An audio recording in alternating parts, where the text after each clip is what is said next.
You know what it was? Yes. You've seen other material? I wish I had. No. But I recognize the airfield, though, and from that... How did you get the film? The usual British security leak. We were able to intercept the agent here. A combined operation. Where was he going? Moscow? That was the immediate British assumption. Otherwise, they wouldn't have asked us to help. But the Americans are interested in VTOLs, too. Commercial espionage. Commercial, political, whatever you go. There's little difference these days. Have the British been told we caught the agent? But of course, we returned their material instantly after taking a copy. Well, is it better than yours? It's very like mine. You mean John Wilder spied on you? But it's common knowledge that we were working on the same principle. It's only to be expected we should produce something similar to look at. Never mind common knowledge, I want uncommon. Is yours better than his? Perhaps. I hear that the British government is considering giving Wilder a production grant. I would like to hear the same about the French government and myself. You might hear it sooner if you gave me direct answers concerning the merits of your aircraft. I am here at the request of the appropriate minister. I should like to know why. I am also an appropriate minister now. I have developed a military aircraft on government finance. It is therefore secret. Before revealing any such secret, I must insist that you either call in the Minister for Aviation or tell me what has caused you to intrude in the affairs of his department. Gentlemen, I am Camille Tonnelier, and I am Minister for the Integration of Expenditure, a newly constituted bureau of the government of the French Republic. I identify myself because so many changes have occurred in your government lately, you might not have noticed those occurring in mine. Permit me to congratulate each of you on having survived the election. Let me introduce you to my companion. Sir Gerald Merle, MP. Sir Samuel Hesterby, MP, DFC and Bar. Mr. James Cameron Grant, MP, DFC. And Mr. Ted Solby, MP. Oh, Monsieur Ivray, Managing Director of the Ivray Aviation Company. You have met Monsieur Ivray before, Sir Gerald? No, but I have tried to. Of anyone here, I have met only Monsieur Grant before. Oh, an accomplishment, Mr. Grant. Monsieur Ivray usually avoids meeting politicians, except those connected with the French Ministry of Aviation. However, his presence today endorses the sincerity of my government in the proposal I now intend to put to you. In confidence, gentlemen. I confess myself a little puzzled. You, sir, are the minister of one government making a proposal to another government. But we are not ministers of that other government. We are backbenchers. Influential backbenchers, Sir Gerald, in matters concerning aviation. Am I to understand, then, that, Yes. that you're taking the extraordinary step of asking us to lobby our own government? And opposition. Well, what's extraordinary about that? Well, it is, in my experience. You must have had more. Have you never seen, Jerry, one government approach another on a ministerial and public level, only for the proposal to be ransacked by the press and pillaged by the opposition in search of grounds for domestic controversy? I imagine Monsieur Tonnelier wishes to follow the more civilized procedure, which, as far as I can remember, my memory is poor these days, is to ask us privately to consider something as a matter of national, not electoral importance, and then to urge our respective parties to do the same when the proposal is formally presented. If it ever is? Oh, Jerry, do subside. Be like Monsieur Ivray. He hasn't said a word yet. How do you do, sir? Good morning, Sir Samuel. He has said nothing because he has been given no say. He is here under protest. Gentlemen, you in Britain already have 2 vertical takeoff fighters in production. Nevertheless, you are considering the production of another. We, too, have developed such an aircraft, which waits only on a financial grant from our government. Now, while NATO might buy one, it will certainly not buy more. in which case one of our governments is going to suffer an enormous loss of public money. Well, gentlemen, my proposal is simple. Let us agree to produce only one. I trust the better one? Naturally. But which is the better? Monsieur Livray cannot tell us. Perhaps, Sir Gerald, you can? Our aircraft is on the secret list. Exactly, so is ours. My proposal is that neither should be. In earnest of it, I am prepared to give you full technical specifications. On what conditions? On no conditions. I take it you feared I would insist on an exchange of information. I should have liked to. But there is no time for conditions, only for decisions. If NATO is presented with 2 aircraft to choose from, NATO will delay. If NATO delays, the Americans will have time to present their veto. It will be an old story. The later the aircraft, the more modern it will seem to be. Also, I think we all agree, we need the money more than the Americans do. But one of us would get no money. Whoever withdrew would receive from the other guarantees to abstain from competition in the matter of troop carriers. Well, if this sort of thing becomes a habit, there'll never be any need to join the common market. Whenever I encounter a one-way street in France, Monsieur Tonnelier, I hesitate. Halfway down, I so often find myself the only driver obeying the sign.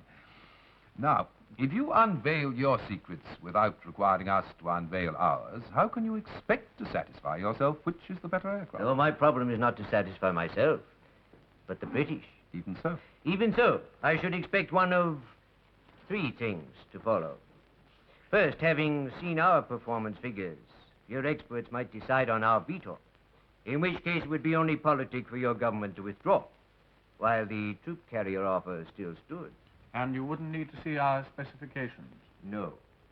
But if your experts decide on your veto, well, yes, at that point I should need to know on what they had based their opinion.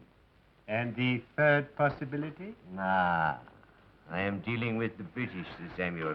I never know what third possibilities there might be with them. And I never know whether French politicians mean what they say. Permit me to demonstrate. Monsieur Debray? Gentlemen, I have here 4 dossiers, 1 for each of you. I deliver them with reluctance. I am compelled. If you will open them, I will describe briefly what they contain. Monsieur Selby.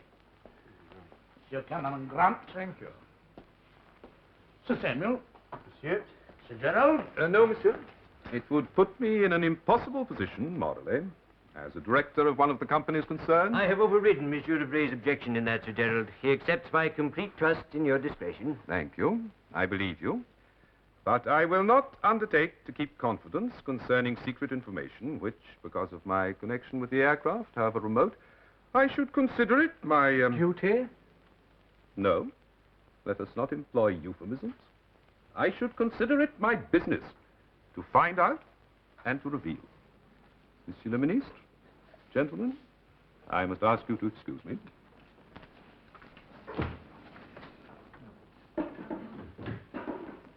You were saying, Monsieur Evray. Good morning, Sir Gordon. Good morning, Laura. Yes, I saw it. And? Do sit down. And I should say it's true. Why? Rossiter wouldn't touch it otherwise. There are such writers? I think I was one. All he's saying, really, is that the Paris press is gossiping about some secret Anglo-French deal concerning vetoes. But their papers and ours would have gone to bed at pretty well the same time. So Rossiter didn't read it. He was told it. By whoever told the French. I should think so. The operative word in this is secret, but obviously someone's already broken confidence. Yes? Oh, yes. Ask Mr. Henderson to wait a moment, please. Mr. Wilder went to Paris on Friday. Did you know that? Mr. Wilder very seldom tells me what he's doing. Giving you rough passages, eh? He rocks me, I rock him. Good. Sir Gerald also went. Yes, Monday. He's due back this morning. Yes, I've left a message for him at the airport. But I can't trace Wilder. Is that why you've called in Henderson? Ask Mr. Henderson to come in now, please. Oh, don't go. The sooner these aviators get used to you, the better. I've never had trouble with Henderson. No, I don't suppose you would have. Thank you. Morning, Mr. Gordon. Good morning. Miss Challis. Hello, Don. Show him that. No, I've seen it. Opinion? Well, I've hardly had time to digest it. Sit down. Well, it could be very good news, or very bad. Could you extend your speculations beyond the obvious? Well, I don't know if I should, Sir Gordon. Mr. Wilder's away. I'm only the sales director. Ah, yes. Sold many sovereigns lately? Well, 6 in the last... You, in person? Actually, none. Oh, Hopkins does all that now, doesn't he? Yes. Answerable to me. And what do you do? Answerable to yourself? Well, Mr. Wilder switched me to the VTOL. Yeah. How do you go about selling aircraft before it's known they'll ever be produced? Well, one examines the potential market in case they are. Good answer, even if it is your first. However, I thought you were with Scott Furlong, Mr. Henderson. Surely the VTOL was developed at Ryan Airframes under David Corbett. Why is Wilder in Paris? He isn't. No. I believe he's in Rome. What makes you believe that? Well, he telephoned me from there this morning. You're a Wilder man, aren't you? If I asked you what was discussed, you'll tell me Wilder rings every morning as a matter of routine, wouldn't you? Well, he does, Sir Gordon. Why disguise the fact he was in Paris? His secretary didn't when I phoned this morning. I merely said that he's at present in Rome. On his way to Brussels now, though. Really? His secretary didn't tell me that. Thank you, Henderson. After Brussels, is he returning here? I'm not sure. Where can I contact you in Brussels? I don't know. Does it seem to you he's trying to avoid me? Does it you? There are very few Wilder men, Henderson. Did you know that? There are very few because eventually Wilder feels under some faint, small compulsion to return their loyalty. At such moments, he ceases to feel like Wilder, and he gets rid of them. Being on the board of Scott Furlong never helped any of them. If this group is going to produce vetoes on government money, it won't be at Scott Furlong under Wilder if I can prevent it, and he knows that. I see no future for military aviation in this country. I want to keep Scott Furlong on civil projects. However, if the government insisted on putting up facilities for the VTOL at Ryan Airframes, I couldn't object. Have you ever thought of trying to get on the board of Ryan's? No. Should you ever, I could see that you would. And Corbett would be glad to have you, I'm sure. Yes? Gerald Merle has arrived. What was Wilder's reaction to the news this morning? Not too displeased, I imagine. Knowing that a deal of this sort might push the government into a decision earlier than I'd like. Allowing him to go straight into production at Scott Furlong months before facilities could be put up at Ryan's under Corbett. I could never be a Corbett man, Sir Gordon. Yes, show Sir Geraldine, please. Don't go, Henderson. Stay and meet one of my men.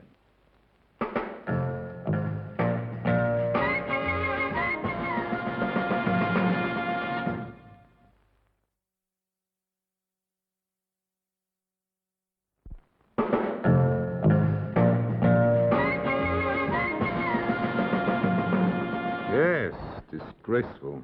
I read it coming over on the plane. A deliberate leak. I wish I could be sure it was the French who were to blame. When you saw Tonelli, did he say anything about this deal? Any hint at all? He spoke of nothing else. It happened to be what he wanted to see me about. Yes? Yes, I don't think he'll last very long. Too young, too conceited, too clever by half. I mean, all this sort of thing's typical of him. Flash. Do you want to take notes for Wilder? Well, frankly, I can't tell you anything that you won't read for yourself in the paper. I mean, I called in at the Globe on my way from the airport, and the latest reports from Paris make it plain that the French have released secret information about their VTOL to a party of British backbenchers. And now that's out, the French government are expected to make formal proposals at once. You were one of the party. Yes? But as I say, I can tell you nothing that you won't find in the press for yourself. Sir Gerald, the French don't expect details of our VTOL in return, do they? Only if our government backs ours. But you said the French had already given us details of their VTOL. Oh, yes, they have. On paper. Quite a substantial dossier. One for each backbencher. When Wilder rings tomorrow, tell him Corbett has the French data and his research and development team are going over it. Corbett? How did he get hold of it? He hasn't yet. He will just as soon as you can give it to him. My dear Gordon, I can't do that. I have no dossier. You said you had, Gerald. No. The others may have accepted. I refused, without hesitation. You refused what? Secret information concerning a competitor's product? I'm commercially connected with the bank. I mean, how on earth could I accept such information in political confidence? No. I didn't think twice about it. The next time you find yourself in this position, Gerald, have the kindness to the bank to think at least once. I'm not only a director of the bank, Gordon. Are you claiming parliamentary privilege? Here. I'm certainly not going to use my political position to act as a commercial spy. You're on this board because of that position. Sir Gerald, who else was there? Ted Solby, Sam Hesterby, Grant. Well, I mean, I can tell you those names because they've been published in the French press. Anything you find out, Henderson, I want you to tell me. I won't say it before you tell Wilder, but as soon as, understand? My contract is with Mr. Wilder, Sir Gordon. Also, if I can get hold of any secret French data, it'll be only to augment secret British data. Anything I told you would be a breach of security. Then, good morning. Good morning, Sir Gerald. Laura. You won't get anywhere with Hesterby. What about the other two? Do you know Solby? Not as well as I know Grant. Normally, I would say that Grant was entirely corruptible. But in this case, no. He can't afford to be. How soon can you see him? Tonight. Well, as soon as you can. Yes, tonight. Well, I might as well be on my way. Yes, I don't see any point in your remaining. Thank you, Laura. Ring Mr. Corbett, please. Ask him if he'd be kind enough to dine with me this evening.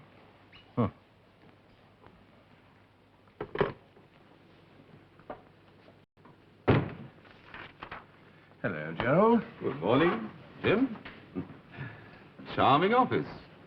I don't know why I expected to see posters on the walls. I know why. I advertise. Don't we all? In politics? Please do. Well, now, it was very good of you to see me at such short notice. I try never to keep anybody waiting. It suggests a wish to impress. Look, I don't want to hire you, but will this take long? Because if so, I'll shoot these out first. No. I'll be brief. It's a delicate matter, and the fewer words, the better. Although we belong to the same party, Jim, I wouldn't say that we always shared the same views. I thought you enjoyed disagreeing with me. But not in public. It's bad for the party. Agreed. And in these times, what's bad for the party is bad for the country. Yes, well. Well, I'll be frank. I have no doubts of your integrity. But on this matter... Which matter? The VTOL? Yes. I merely want to give you a friendly tip, intimation, that I suspect you may be approached by somewhat competing interests. Now, I'm quite sure you'll deal with them as you should as a member of the House. But if there were any subsequent breach of confidence from another quarter, and if it were known that you'd received representatives of the interest to whom such information was... leaked? Yes, divulged. Well, then, Jim, you might be suspected. I mean, by the press, for instance.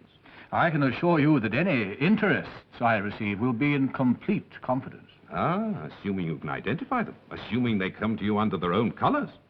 Now, Jim, two names. A Mr. Donald Henderson. He's nominally sales director at Scott Furlong, and that might give you the impression that he's merely connected with civil aircraft, not military. The Sovereign and not the Veto. Yes. Yes. And the other person is a Miss Laura Chalice. Now, you may not have seen, indeed, I believe you were in New York at the time, a small announcement.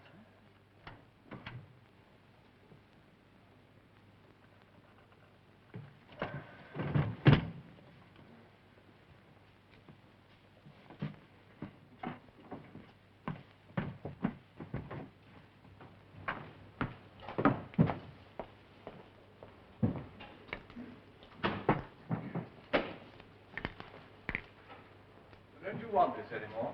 It's stuck. Oh. Yes, well, I'll get you another one cut.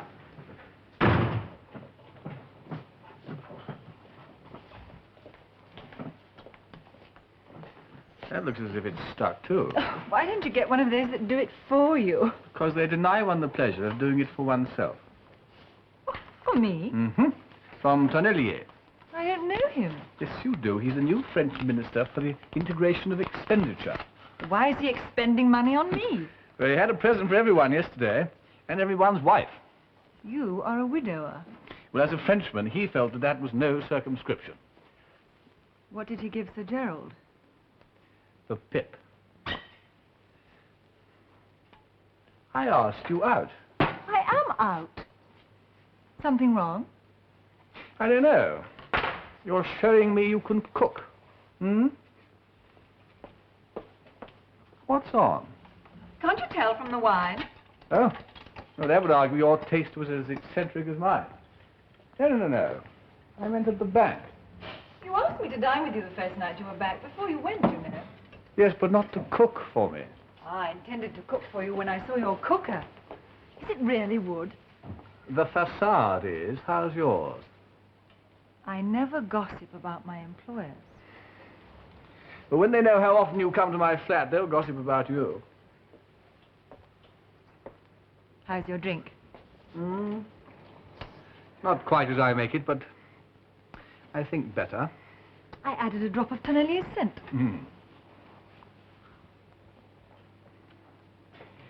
I saw Wilder in Paris. He was on his way to Rome, Brussels, and other points in NATO. This was before the Tonnelier meeting. Partridges are on, by the way, and they're pretty well ready. Do you remember he went to some trouble to meet me before the election? That was to ask me to do a job of lobbying. I rather nudged him into choosing you. Oh. Well, that was unbank-like of you. The bank doesn't know. Anyway, at that time, I was the new girl. I thought in helping Wilder, I was helping it. Well, you know better now, don't you? You don't know about better. More. I did that lobby. Didn't realize. I thought he couldn't have asked you to, after all. I did it in my own way. You do all things thus. In what way do you propose to enjoy my cooking? Your way?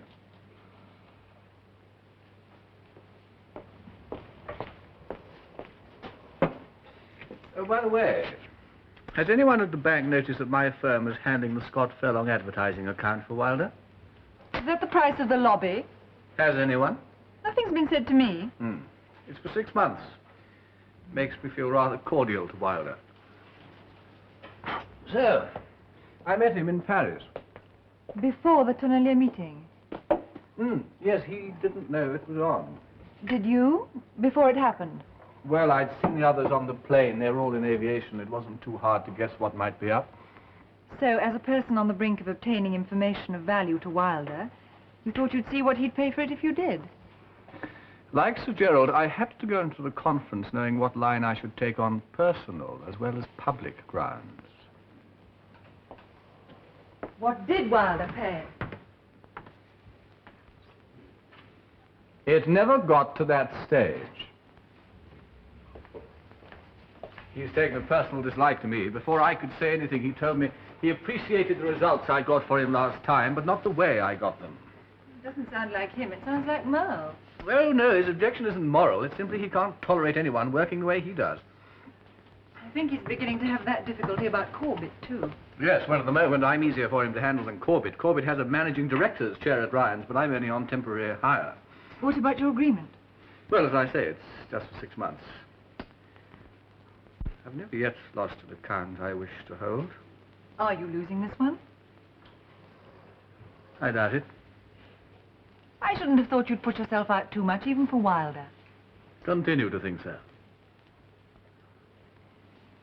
That leak about the Vitol deal, that didn't come from your tap, did it? So he'd know what he might be missing. No, no, that'll have come from Evray. If he can get the press on both sides beating their national drums, then the politicians might decide they'd better dance to the national tune. That would mean the end of Anglo-French cooperation. And Evray could produce his Vitol, and so could Wilder, even if NATO wanted only one of them. That's business.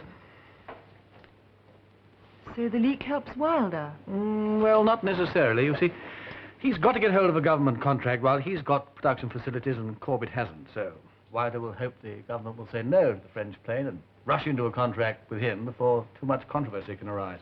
He certainly doesn't mean to be around to add to any. Why should he expect the government to say no to the French Vitol? Because unlike Evray, he has a megalomaniac's faith in whatever it is he wants to produce. The bank, I gather, is on Corbett's side. I didn't see you gathering. Not from me. Now, careful. You're here to gather, too, if you can. What use would your dossier be to the bank? If the decision's going to be political, it's too late now to improve our Vitol. Not too late to decide what the political decision is likely to be, though, is it? No. No. For example, if the bank did get hold of my dossier and decided that the French Vitol was better than ours, it could let Wilder think it was on his side, could it not? Yes. Until Wilder, backpedaling on the Sovereign to make room for the Vitol, suddenly found himself without any aircraft to produce at all, at which point he could be bounced on a vote of no confidence. You make it sound as though Sir Gordon were more interested in getting rid of Wilder than in getting the Vitol. Isn't he? I think he's fighting Wilder to stay top dog. He finds Wilder uncontrollable, so Wilder must go. That's the nub of it. And Wilder, you're not suggesting he wants to become a banker? Oh, Wilder wants to be Wilder, independent of any bank. That'd only be exchanging one master for another. Either he has to have the bank's money or the government's. You wouldn't mind that. Particularly if he could get himself in the government one day. And you'd help him to do that? Perhaps, one day. It would depend what happened these days. So, in that event, you wouldn't like him to think you'd ever obliged Sir Gordon? Oh, no. Not in that event. Then it's not much use my asking you to give me your dossier, is it? So let's eat. I didn't from ever think you would. Ask. Or that Gordon would expect you to. No? Nothing so indelicate. However, as I have seen the dossier, a word of reassurance or alarm from me would have told the bank what to expect from the government. I'm surprised Merle didn't realize that was all Sir Gordon expected of him. However, I take it you're not uttering that word. Oh, I don't know. Depends on the inducement. Oh, forgive the sentimentality, but I didn't expect you to say that. I should always welcome any sentimentality from you, Laura. Are you changing the subject? I'm inviting you to cook with me. I think it's time the bank knew about the advertising account. I think you have a duty to tell Sir Gordon. And Merle? Why, I don't see you've any duty to tell one of the directors having told the chairman. Our relationship grows less and less personal, doesn't it? I thought more and more. I work for Sir Gordon, you know. Well, then warn him I work for Wilder. And shall require his personal attention, not yours, if I'm to be subverted. What day are you free? Whenever he is. I've a mounting impression that you're using me, James. I should always be delighted for you to use me, Laura. I think my partridges are burning. Good.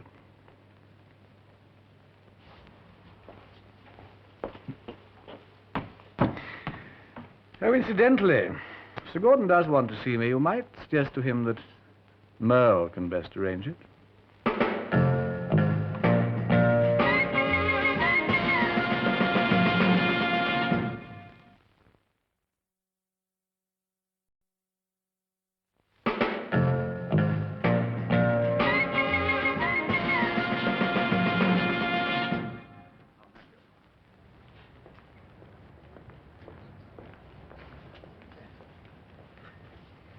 Isn't that Henderson of Scott Furlong going to Grant's table? Oh? Where? Where you were just looking. Tea? Oh, thank you. Please. Well, how's John? Wilder? Oh, fine. Mm-hmm. Does he phone you every morning, or did he leave an itinerary where you can phone him? He phones. Ah, yes. Then you can't tell me where he might be next? No. No. You see the paper this morning? The French have made a formal proposal. Yes, it's all over the front pages. So here you are, Mr. Henderson, at the Gallop. Actually, I'm surprised you agreed to meet me at all. Here, I mean, I had somewhere less public in mind. Oh, why? Can't say. I'm not used to this. Oh. Then John doesn't expect you to buy a dossier from me, or he'd have sent someone more familiar with the form. He wants me to tell you that he's reconsidering your account, a possible extension of 6 months. If I what? Well, is it true? Or what's in the Globe? Well, Sir Gerald Mole was the mysterious backbencher who walked out of the Tonnelier meeting in Paris? Yes. He looks after his own publicity, you know. He's on the board of the Globe. Yes, well, John isn't clear whether he saw a dossier, even though he refused to take one. You can tell John there's no prospect at all of Sir Gerald giving the bank information. Well, that's what you want to know, isn't it? Yes. Or is it whether I would give the bank information? Thank you. Advise him to reconsider the account rapidly, Mr. Henderson. Milk? Oh, thank you. You could have challenged Sir Gerald yourself, you know. Didn't you see him as you came in? No, where is he? Oh, gone now. At a dawdle, stopping at this table and that, which means he's in a hurry to get somewhere. Help yourself to sugar. Yes, the Globe has an afternoon sister, you know, so we'll probably read in a later edition that rumours are sweeping Westminster that a prominent backbencher has divulged confidential information to a certain commercial quarter, and that his party are very embarrassed about it. Oh, do you play golf? Well, you go to my club. You could phone John from there. Oh, all right. Oh, I forgot you can't. You don't know where to reach him. Or did you forget?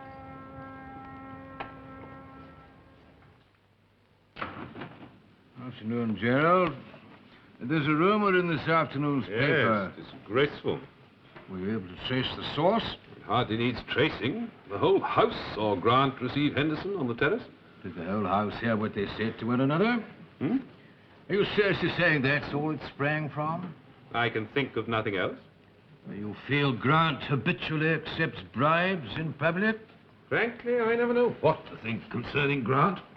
That had occurred to me. Do you feel sometimes your connection with this bank puts your own political reputation in doubt? No, I do not. I mean, the answer to gossip Is personal integrity. Gerald, before the election, you expected, win or lose, your party would promote you to its front bench. It hasn't. Do you think it ever will? Miss Chalice, I wonder if you Don't would... you think you'd be better off as managing director of Scott Furlong? In time? Well, yes, I doubt if John Wilder would ever give up that chair. I hope you don't doubt I might simply take it from him. However, in recommending you to Scott Furlong, I would have to do so on your political qualifications. And it disturbs me they haven't been of much use to this bank lately. I recommend you use them a great deal more energetically. You can begin by arranging for Grant to see me. I can tell you, Gordon, with complete conviction, 2 things. No matter what the inducement, I would never be party to a breach of confidence. Second, Laura, perhaps you had better leave. Sir Gerald might then speak more frankly. After all, you were a journalist once, may become one again. Second, Gerald. Grant can tell you nothing without ruining himself politically. Anyhow, you may remember, before the election he spoke against the whole concept of VTOL aircraft on television. Yes, I remember the occasion, Gerald. Wilder wanted you to lobby for the VTOL and you refused. But Grant attacked not only the VTOL, he attacked your integrity. And that forced you to defend both. He's a wilder man, with things the wilder way, upside down from behind without anyone noticing. Particularly you. Yes. There it is. An advertising account, agreed 3 days before the famous interview, from Wilder to Grant, with strings. Get that young man for me, Gerald. Here. He has to be stopped.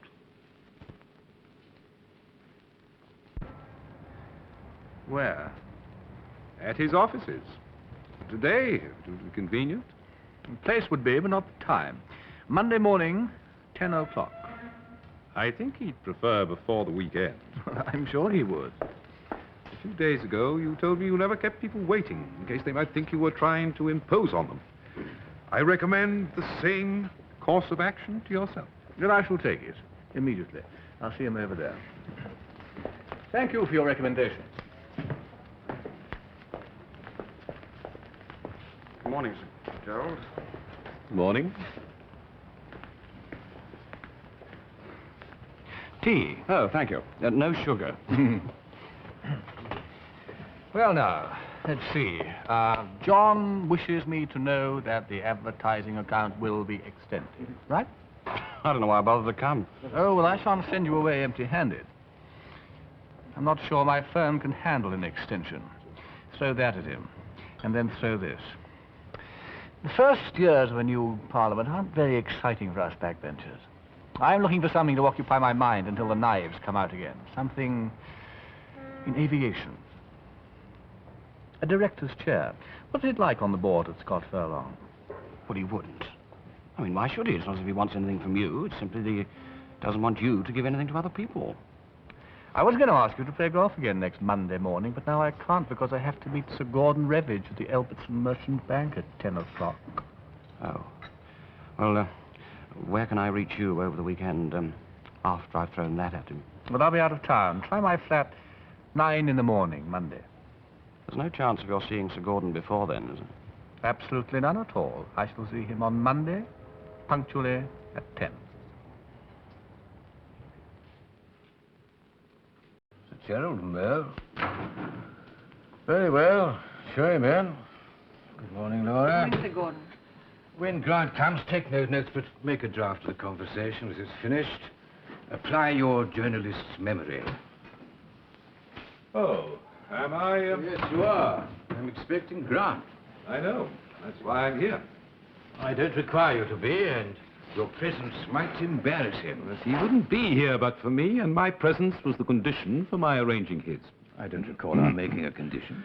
I made it with myself, Gordon. I warned you that I wouldn't be privy to a breach of confidence that might do harm to my party. And I trust that the same integrity might be imposed upon Grant, perhaps even upon you.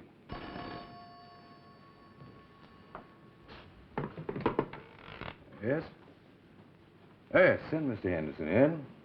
Henderson? Why not?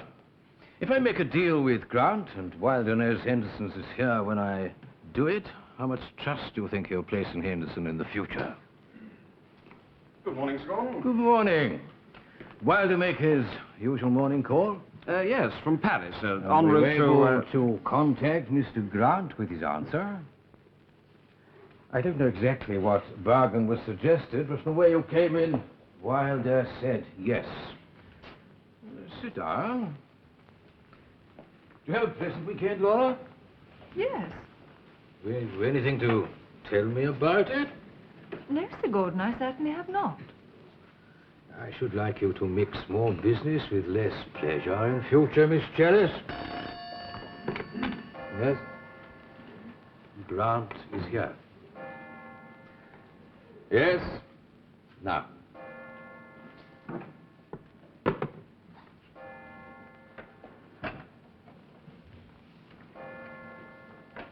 Thank you.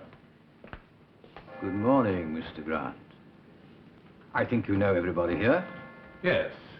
Good morning. You are Sir Gordon, I take it? What else would you like to take? It seems to be my morning for collecting. I've just spoken to a subsidiary of yours, John Wilder. You mean you've sold the dossier to him? Oh, don't be too pleased about it, Gerald. He wasn't in the market for it, so you can't gossip me down in the house there. Hello, Laura. I told you not to sit in the sun. You're peeling. Then what have you sold him? Silence. Silence on the dossier's technical contents where you are concerned in return for his support. Might I know in what connection? A seat on the board of Scott Furlong. Oh, not much, is it? Ryan Airframes is the place these days. That's the firm with the potential in this combine, not Scott Furlong. Indeed, I predict so placid a time with Scott Furlong in future that Wilder will be glad to get out and hand over to someone less energetic, some seat warmer. Yes, I considered that possibility before I accepted. Then why did you accept? Before hearing what I wanted and what I would offer for it. Well, I know what you want. Not the dossier, but the government's likely course of action, which you feel I can predict, having seen the dossier. Do you know what I'd offer? My impression was a seat on the board of Ryan Airframes. Then why did you close with Wilder? I saw no reason to turn down one seat when I could have both. You can stand there quite cynically, quite openly. I am merely telling Sir Gordon that despite your inhibiting presence, I am in a position to tell him what he wishes to know. I can also tell you that your offer is acceptable. Look, Jim, if you sell John out, he'll... I'm not selling anybody out. I'm simply giving everybody what they want, that's You're all. compelling me to break you politically, and I shall. I shouldn't have thought you'd ever wait for me to compel you to do that. Well? I'm content. What's my guarantee? I'm prepared to circulate an advice to the boards concerned that should be elected not only to Ryan Airframes, but to Scott Furlong.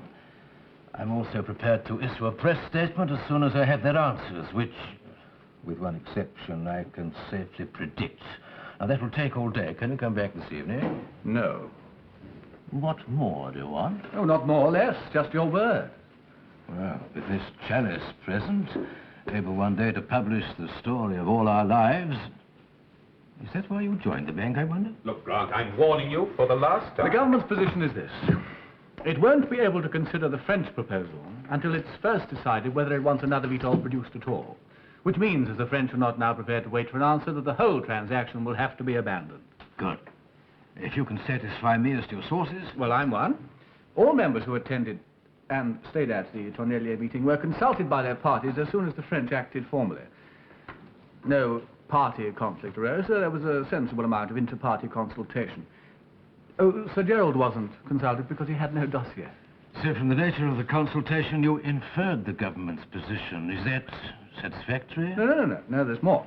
After Sir Gerald left, Tonnelier told us that if the British press speculated, he would have to advise his government to move instantly.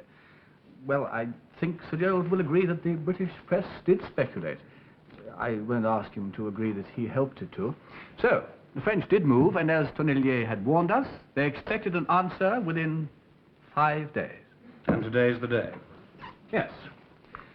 Now, the evening papers in London come out at 10 in the morning. Would you like to see a copy? Are you saying, young man, you sold me information that was already public knowledge, which I could have bought for 4p? Well, what else could I have sold? You'd surely never expect me to break confidence. I don't know, Grant. I very seriously don't know. Not to be thought of, is it, Gerald?